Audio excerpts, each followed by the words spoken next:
नमस्कार, मैं अशोक व्यास हूँ और उत्साह जो था वो देखते ही बनता था। नसा कॉलेजियम में प्रवेश के पहले कुछ इस प्रकार के दृश्य थे, लंबी-लंबी कतारें थी। इन कतारों की तरफ जब हम बढ़ रहे हैं आपके साथ, तो आपको फ्रेम में मेरे साथ जगजीत सिंह जी दिखाई दे रहे हैं। तो पहले आपको भी नमन करते हुए हम उन दृश्यों के साक्षी बन रहे हैं, जो नमस्कार। प्रतीक्षा हम में से जी, नमस्कार के साथ ये प्रतीक्षा के क्षण थे, जब बड़ी-बड़ी लाइन थी, सब लोग उत्साह से प्रवेश करने का प्रतीक्षा में थे, क्योंकि मोदी जी को सुनना अपने आप में एक चमत्कारिक सा अनुभव रहता है। बहुत दूर-दूर से लोग आए। ऐसा बताया गया जगजीत सिंह जी की 42 अलग-अलग स्टेट्स के लोग थे, लेकिन 2-3 के बारे में तो मुझे भी पता है, अभी कनेक्टिकट से आए थे, न्यू जर्सी से आए थे और बॉस्टन, फिलाडेल्फिया डीसी वाले वगैरह से। मिले थे जी, जी, जी। और न्यूयॉर्क के तो थे ही। हाँ, तो इससे पहले कि हम आपको कैसा लगा, किसी को कैसा लगा, मुझे कैसा लगा, उसकी चर्चा में जाएँ, ये देखिए आप प्रारंभ में जो उपस्थित दर्शक थे, उनको बड़ा प्रेम से जो मनोरंजक एक प्रकार से ट्रीट कॉलेजियम में जो प्राप्त हुई थी, उसका एक बहुत छोटी-सी झलक मैं आप तक पहुँचा रहा हूँ। बिल्कुल।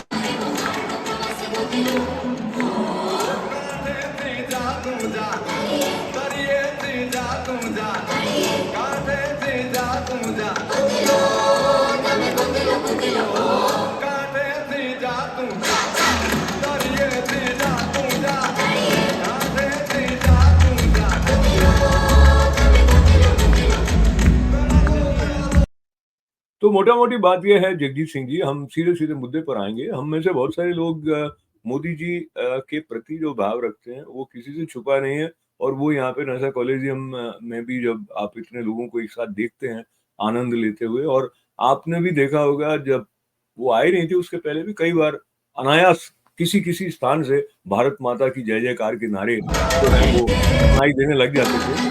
तो ये जो एक भारतीय होने के प्रति गौरव का जो भाव है, उसके लिए तो श्रेय मोदी जी के नेतृत्व को, उनकी उपस्थिति को देने में आप मुझसे सहमत होंगे। लेकिन जब हम बहुत जल्दी बात करने वाले हैं कि उनके संबोधन का क्या मूल्यांकन कौन कैसे करता है, वो वहाँ से बाहर निकलने के बाद की बात होती है।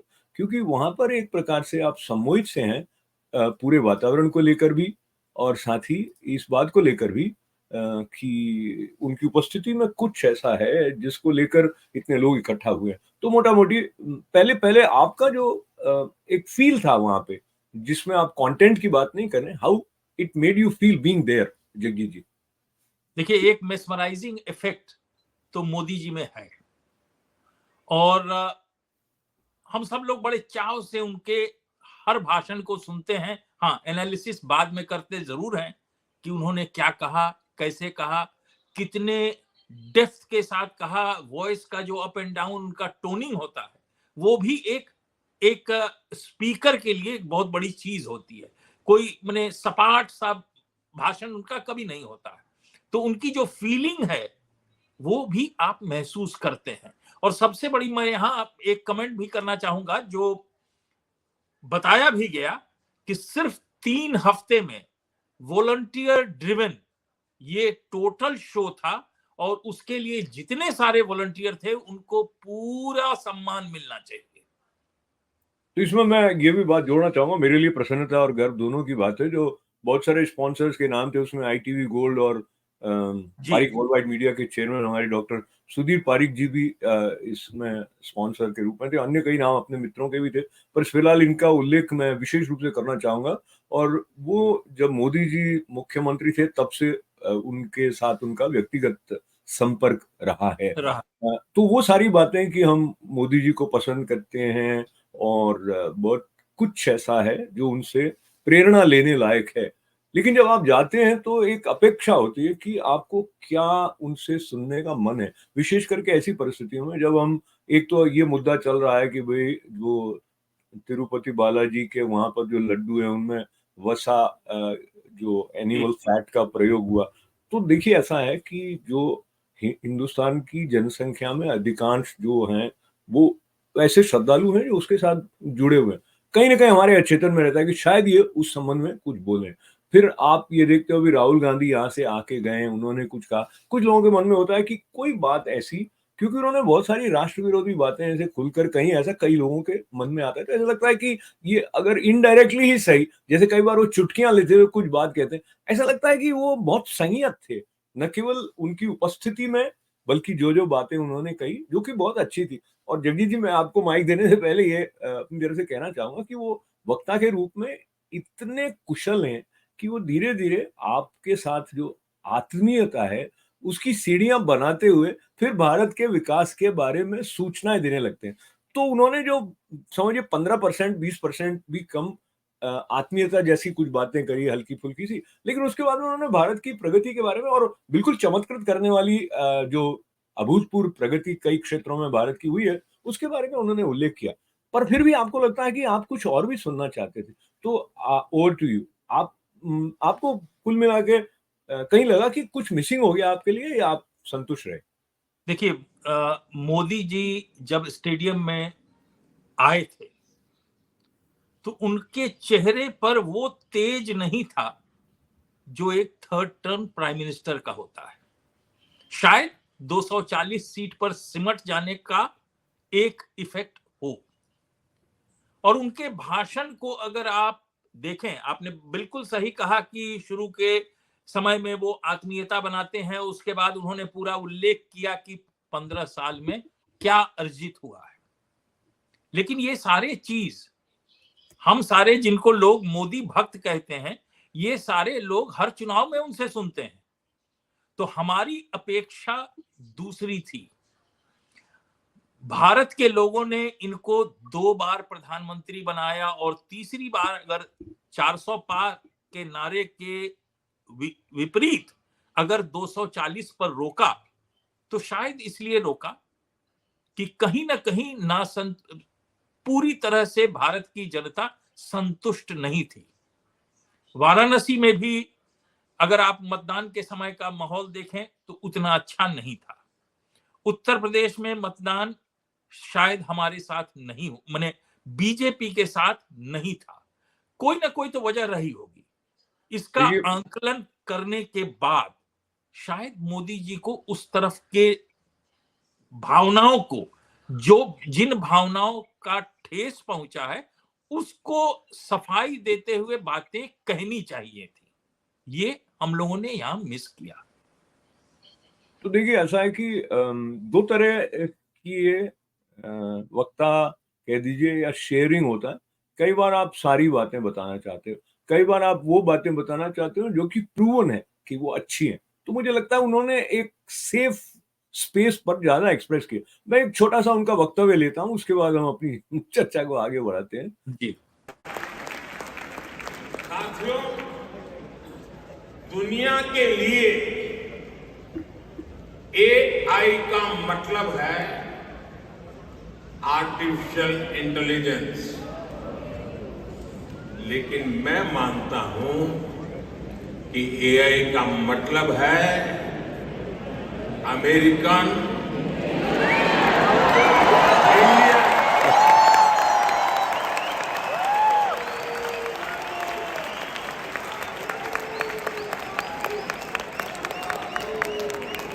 अमेरिका, इंडिया, ये स्पिरिट है, और वही तो नई दुनिया का एआई पावर है।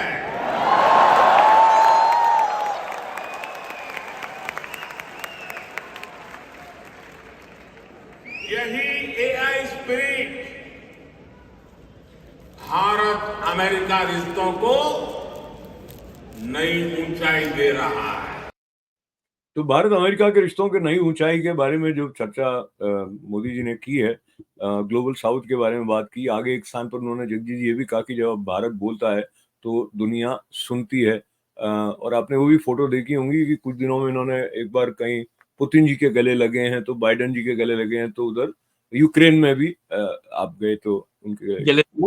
मोटा मोटी मैं बाहर से जाके अंदर की तरफ जाता हूँ। अंदर की तरफ का मतलब, पहले हम विश्व में जो एक छवि मोदी जी के नेतृत्व में भारत की बनी है, वो उसी तरह से ऊपर बढ़ती हुई दिखाई दे रही है आपको, या खास करके चूंकि उन्होंने एआई के द्वारा अमेरिका और भारत के संबंधों की चर्चा की, तो यहाँ पर भी चुनाव होने वाले हैं और आपको हाउडी मोदी वाला वो कार्यक्रम भी याद होगा जब ह्यूस्टन में ट्रंप उनके साथ वहां पर रहे थे। तो रिपब्लिकन की तरफ इनके झुकाव वाला कोई एक जो छवि बनी, उसको लेकर भारत अमेरिका के संबंधों में कुछ अंतर आपको लगता है बाइडेन जी के नेतृत्व में आया पिछले 3.5-4 सालों में, या उसका कोई विशेष असर नहीं दिखता है? देखिए, सरकारों में जो संबंध होते हैं उस जरूरतों के आधार पर होते हैं। अगर अमेरिका को भारत की जरूरत है, संबंध बनाएंगे। अगर भारत को अमेरिका की जरूरत है तो हम संबंध बनाएंगे। हम किसी भी ऐसे देश से संबंध नहीं बना सकते जहां हमें कोई जरूरत नहीं हो। तो जरूरत के मुताबिक आज अमेरिका को हिंदुस्तान की जरूरत है, इसलिए कि हिंदुस्तान के पास एक बहुत बड़ा मार्केट है और इस मार्केट की तरफ अमेरिका ही नहीं, दुनिया के सारे देश आकृष्ट हो रहे हैं और ये मार्केट खरीदार है, पैसे वाला है। वर्ल्ड का 5th लार्जेस्ट इकोनॉमी है। ये पुराना हिंदुस्तान नहीं है जो आपके यहां कटोरा लेके आता था, भिक्षाटन पे निकलता था। आज वो हिंदुस्तान है जो दूसरों को भिक्षा देता है। तो अमेरिका अगर हिंदुस्तान से दोस्ती करता है, चाहे वो रिपब्लिकन हो या डेमोक्रेट हो, अगर दोस्ती करता है तो किसी मतलब के लिए करता है। हम अगर दोस्ती करते हैं तो शायद हम भी मतलब के लिए करते हैं। तो इंटरनेशनल रिलेशंस नीड पे बेस्ड है, कंट्री के इंटरेस्ट पे बेस्ड है। तो इसमें कोई, देखिए, कोई भी चेंज हो लीडरशिप में, अगर इंटरेस्ट है तो कंटिन्यूटी बनी रहेगी। ये जो इंटरेस्ट की बात आपने कही है, उसको लेकर मैं कुछ थोड़ा सा राजनीतिक पथ पर निकल पड़ूं। और आप, हमारे कुछ दर्शक जानते हैं कि एक समय में आप कांग्रेस में काफी सक्रिय थे, भारत में जब थे, राजीव गांधी जी के साथ आप व्यक्तिगत रूप से संपर्क रहा था। फिर कांग्रेस के स्वरूप के बदलते बदलते आपने मुखर होकर जैसा महसूस किया, सही सही बातें आपने कही हैं। तो मोदी जी के इस आयोजन से अलग हटके, इससे कुछ पहले हमेशा ऐसा संयोग होता है क्या कि मोदी जी के आने के कुछ समय पहले राहुल गांधी एक अमेरिका की यात्रा करते हैं और वो कुछ ऐसे वक्तव्य देते हैं जिसके बारे में भारत में भी चर्चा हो रही होती है, यहाँ भी चर्चा हो रही है। इस बार जो है, उनकी बातों को लेके कई लोगों के मन में पीड़ा है कि भाई ये भारत से बाहर आकर ऐसी बातें करते हैं जो भारत को कहीं ना कहीं विघटन की तरफ संकेत बीज वाले उसमें रहते हैं। मोटा मोटी आपको क्या लगता है कि मोदी जी के संबोधन में ऐसे किसी भी संदर्भ का कोई उल्लेख नहीं था जो थोड़ा भी विवादास्पद हो? ये कॉन्शियसली उन्होंने ऐसा रखा होगा? ये आपको कहीं लगता है कि ये डिप्लोमेटिक या एक अच्छे लीडर की निशानी है, या आपको लगता है कि कहीं ना कहीं कुछ बातों को उन्हें चाहे डायरेक्ट इनडायरेक्ट रिस्पॉन्ड करना चाहिए था, specially in the context of Rahul ji के देखिए, मेरे हिसाब से एक लीडर को फोर्थराइट होना चाहिए, डिप्लोमेटिक होना चाहिए, बिल्कुल होना चाहिए, लेकिन फोर्थराइट भी होना चाहिए। उसको वो जरूर बोलना चाहिए जो उसकी जनता सुनना चाहती है। भारत में आप ये देख लें कि 80, करीबन 70 से 80% हिंदू रिलीजन बेस्ड लोग हैं। तो क्या वहां की जनता उसके बारे में कुछ नहीं सुनना चाहती है? क्या आज जो भी कुछ बांग्लादेश में हिंदुओं के साथ हो रहा, 26% से घटकर आप 7% पर आ गए और अभी और घटते जा रहे हैं, तो क्या भारत की जनता जो हिंदू बेस्ड है, और अमेरिका में भी उसी हिसाब से मान लें कि जितने लोग यहाँ हैं उसमें उतने परसेंटेज हैं, तो क्या ये नहीं सुनना चाहते हैं कि आप उनके लिए क्या करना चाहते हैं? आपने पॉलिसी तो बना दी, लेकिन उसके पॉलिसी पर क्या अमल हुआ? कितने लोगों को अभी जो कष्ट में बांग्लादेश में थे, कितने लोगों को आपने एंट्री दी? कुछ तो दिखाना होगा। शायद यही है, यही मेरे हिसाब से शायद यही कारण है कि आप 400 पार के नारे के बावजूद 240 पर रुके। क्योंकि देखिए, आप भारतीय जनता पार्टी हैं, आपको एक नेशनलिस्ट पार्टी कहा जाता है, तो आपका काम ठीक है, नेशन का डेवलपमेंट एक जगह है, लेकिन सेक्युलरिज्म को पूरे तरह से इस्टेब्लिश करना भी जरूरी है। अगर कॉन्स्टिट्यूशन में सेक्युलरिज्म वर्ड है तो फिर बाकी धर्मों के जो तरीके हैं वैसा क्या हिंदुओं के साथ हो रहा है? तो ये सब चीजों कहीं ना कहीं लोग इस पर एक स्पष्टता अपने नेता से चाहते हैं। अच्छा, इसमें मैं आपकी बात को जोड़ते हुए कहीं न कहीं जो पीड़ा बांग्लादेश में माइनॉरिटीज़ के प्रति जिस तरह का व्यवहार हुआ और उसके बाद में जो भारत ने शेख हसीना को अपने यहाँ आश्रय दिया है, वो अपने आप में भारत की परंपरा के अनुसार भारत की शक्ति और भारत की जो एक संवेदनात्मक अप्रोच है, जैसे उन्होंने कहीं सोच और अप्रोच का उल्लेख भी मोदी जी ने किया था, वो उसको भी दर्शाता है। और मुझे लगता है उस समय उन्होंने ट्वीट के माध्यम से कि अब बांग्लादेश में माइनॉरिटीज़ की रक्षा हो और जो अब आए हैं मोहम्मद यूनुस जी, उन्होंने भी आश्वासन दिया था, लेकिन ग्राउंड पर कितना क्या हो रहा है उसके बारे में हम ठीक से जानते नहीं हैं। तो मुझे लगता है न केवल बांग्लादेश बल्कि भारत के आसपास जिस प्रकार से अस्थिरता सरकारों में लाने की बात है, जिसके बारे में भी भारत के विपक्षी दलों ने इंक्लूडिंग कांग्रेसी लीडर्स ने कुछ कहा कि इस तरह का असंतोष होगा, अराजकता होगा। तो ये दोनों तरह से देखा जा सकता है जगजीत जी, कि इस तरह के संदर्भों के बारे में भारत से बाहर यहाँ पर न्यूयॉर्क में उल्लेख करना शायद उन्हें उचित न लगा हो। शायद उन्हें लगा हो कि इससे प्रश्न अधिक खड़े होंगे, समाधान इसमें तुरंत कोई दिखता नहीं है। आप मोटा-मोटी इसको दोनों तरह से देख सकते हैं कि ये उनकी समझ में ये सही अप्रोच शायद रही हो कि भई इस तरह के विवादास्पद, मैं विवादास्पद कह रहा हूँ, हालाँकि ये मानवता के साथ संबंधित है, लेकिन मैं उस दृष्टि से कह रहा हूँ, राजनीतिक दृष्टि से, उन संदर्भों से उन्होंने अपने को बचाकर रखना शायद ठीक समझा होगा। पुनः आप देखें, क्या यही अप्रोच, क्योंकि जब आप वहाँ से बाहर निकले तो आपके अंदर कोई ऐसा प्रश्न जैसा नहीं था कि जिसको लेकर आप उद्वेलित हो, या वो एक आश्वस्त करने वाला एक भारत की विकास यात्रा की जो एक छवि है, वो अलग-अलग स्टैटिस्टिक्स के माध्यम से कि भई इतना, इतना, इतना ये हो गया, वो सब था। So how how do you see if you look back again and analyse perhaps this approach works as far as his address to people staying away from India is concerned?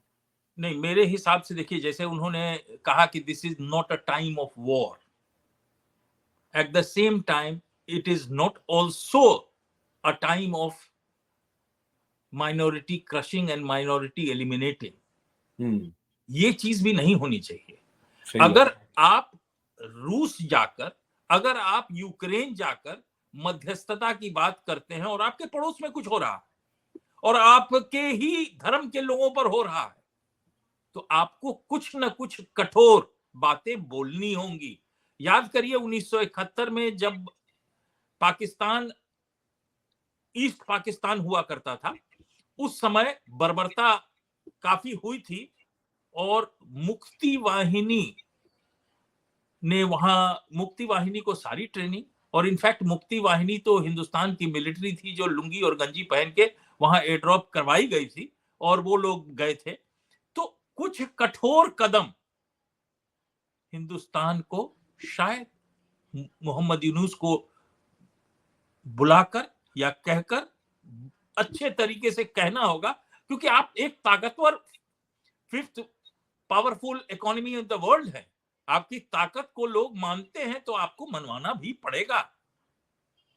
तो ऐसा लगता है कि कहीं न कहीं वो कुछ महत्वपूर्ण मुद्दों के बारे में चर्चा करने से अपने आप को बचाए रखे, और दूसरा जैसे आपने कहा उनकी बॉडी लैंग्वेज के बारे में, तो एक संयत, और मुझे ये पुनः दोहराने दीजिए, कई लोगों के मन में जो उनके प्रति भाव है, जिसमें आप भी शामिल हैं, मैं भी शामिल हूँ, उन्होंने एक भारत के प्रति उत्साह बढ़ाया है और उनके प्रति एक प्रेम और सम्मान का भाव सबके अंदर है। लेकिन उसके बावजूद अपेक्षाओं का अपना एक स्वरूप रहता है। मैं एक और क्लिप वहाँ इस कार्यक्रम से लेता हूँ। I salute you all.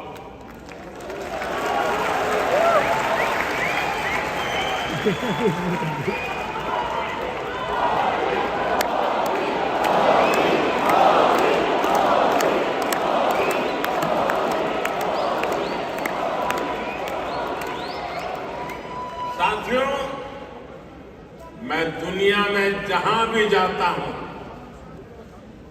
Her leader के मुंह से भारतीय डायस्पोरा की तारीफ ही सुनता हूं।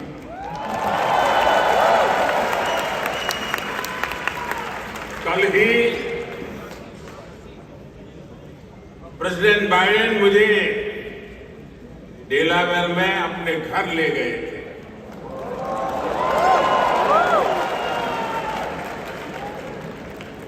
उनकी आत्मीयता, उनकी गर्मजोशी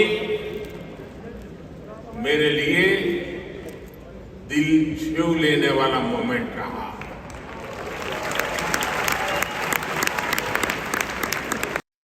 तो जगदीश सिंह जी, जब भारत के प्रधानमंत्री इस प्रकार से उनका स्वागत होता है, जो कि पहले व्हाइट हाउस में भी जैसा हुआ था, वो भी हमें कहीं ना कहीं गर्व से भर देता है।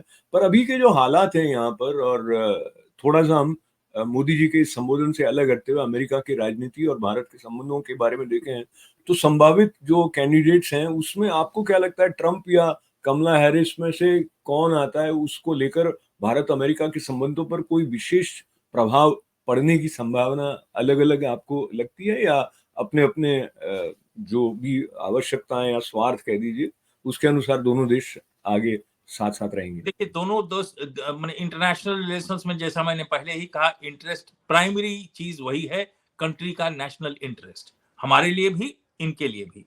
और लेकिन अगर हम देखें तो हिंदुस्तान का इंटरेस्ट किस पार्टी के रेजिम में पूरा हुआ है, तो हम हमेशा ये देखेंगे कि रिपब्लिकन पार्टी जब जब सत्ता में रही है अमेरिका में, हिंदुस्तान का स्वार्थ ज्यादा पूरा हुआ है।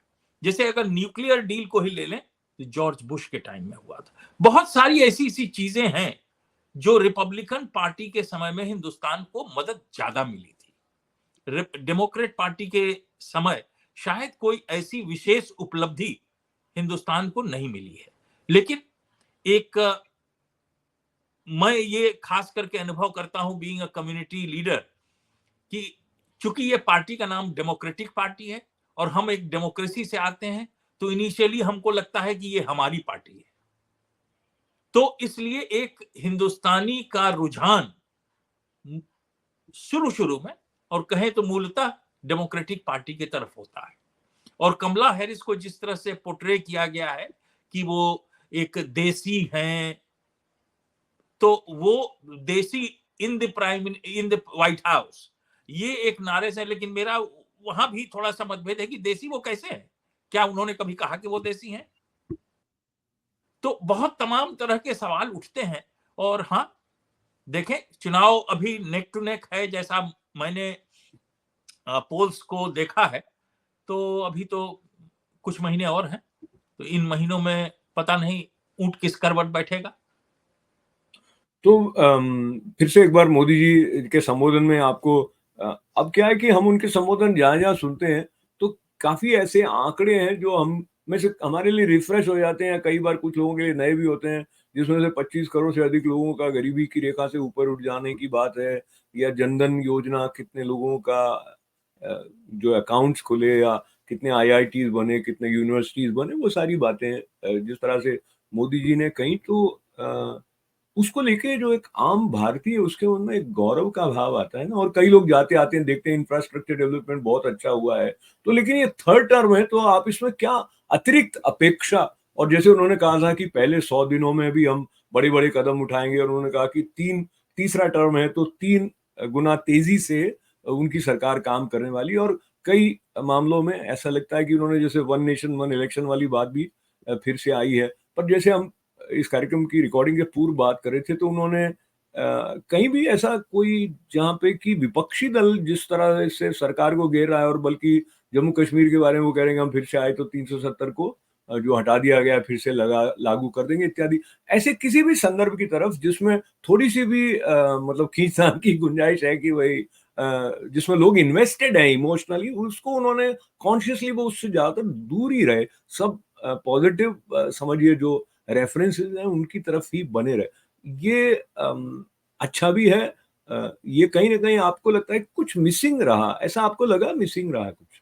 देखिए, मोदी जी एक प्रखर वक्ता है, और अगर वो चाहते तो ट्विस्ट करके किसी अपने एंगल से वो बोल सकते थे, लेकिन शायद वो बोलना नहीं चाहते थे। और अगर मैं खुद महसूस मैंने किया कि मोदी जी के चेहरे पर जो तेज 2014 में मेडिसन स्क्वायर गार्डन में था, जो जोश था, जो एनर्जी थी, वो शायद आज नासाउ कोलोसियम में हमको मिसिंग लगा। वो मैं मिस किया मैंने उस चीज को।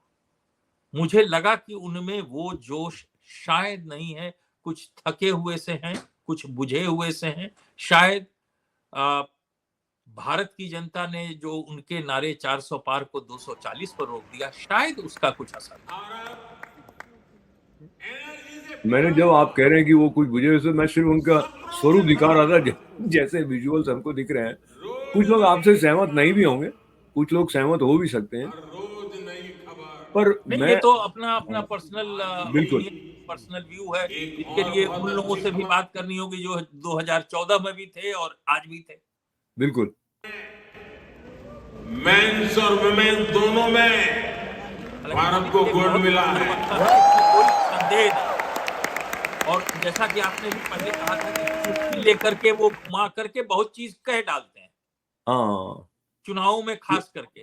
तो आज भी वो कुछ बोल सकते थे और लोगों को अच्छा लगता। जी। तो मैं आपकी बात को मुझे लगता है कि इस रूप में रखूंगा कि ये एक कंप्लीट पर्सपेक्टिव देता है। हम सिर्फ उनके यशोगान में नहीं, बल्कि साथ ही हमें क्या महसूस होता है अंदर से, और कई लोगों को लगा होगा भी शायद, जैसा आप कह रहे हैं। और मुझे फिर से ये दोहराने दीजिए कि आयोजन बहुत ही सफल रहा, बहुत ही अच्छा था, व्यवस्थित भी था, और लोगों का जो वहां पर उपस्थित होकर जो एनर्जी लेवल था वो भी कमाल का था। और हम वक्ता के रूप में, या जिस तरह से आप जुड़े या जो आपकी अपेक्षाएं थी उसकी चर्चा करते हुए जब हम समापन करें, तो मैं फिर एक बार जो जो लोगों ने सहयोग किया उनका, और जिन्होंने एकदम टायरलेसली मेहनत करके 3 सप्ताह में इतने बड़े आयोजन को सफल रूप से वो आयोजित करने में सफल रहे, उनको भी बधाइयाँ। 24,000 लोग और इतनी सारी बसें जो पार्किंग लॉट में थी, जो मैंने विभिन्न स्टेटों से आई थी, उन जी, सारी जी। चीजों का आयोजन टोटली वॉलंटियर ड्रिवन, ये अपने आप में एक बहुत बड़ी क्षमता का परिचायक है। बिल्कुल। तो मैं समापन जब हम बातचीत का करें तो ये कह के करना चाहूँगा कि अपने आप में मोदी जी का ये संबोधन सार्थक और सफल इस अर्थ में रहा कि लोग एनर्जाइज़्ड होकर आए हैं, और पॉजिटिव माइंडसेट जो है, उसको एक बल उनके संबोधन से और अधिक मिलता है। और कई लोग अपने-अपने तौर पर कुछ-कुछ लेते हैं, और कुछ चीज़ें हम अपेक्षा करते हैं, बल्कि अपने घर में भी, कि ऐसा-ऐसा हो, वैसा-वैसा हमेशा होता नहीं है। अभी मोदी जी का एक अपना दौर है, और जैसे आपने कहा, तो 2014 के अंदर वो आए थे, उनके अंदर सपने एक अलग रूप से जिस तरह से विकसित थे, कई चीजें उन्होंने, he has already delivered to the nation and to the world, हाँ, एंड बिल्कुल। And I think in him we have a very very इसलिए उन सभी चीजों को दोहराना कि मैंने ये हुआ, की जरूरत नहीं है। अच्छा, ऐसा आपको लगता है, मगर हो सकता है उनको ऐसा नहीं लगता हो, और कई हो लोगों सकता को भी नहीं लगता होगा। बट फिलहाल मैं कंक्लूड करते हुए ये कह रहा था कि वो पॉजिटिवली इन्फ्लुएंस करने वाली जो उनकी प्रेजेंस है, उसमें मुझे डिसअपॉइंट नहीं किया।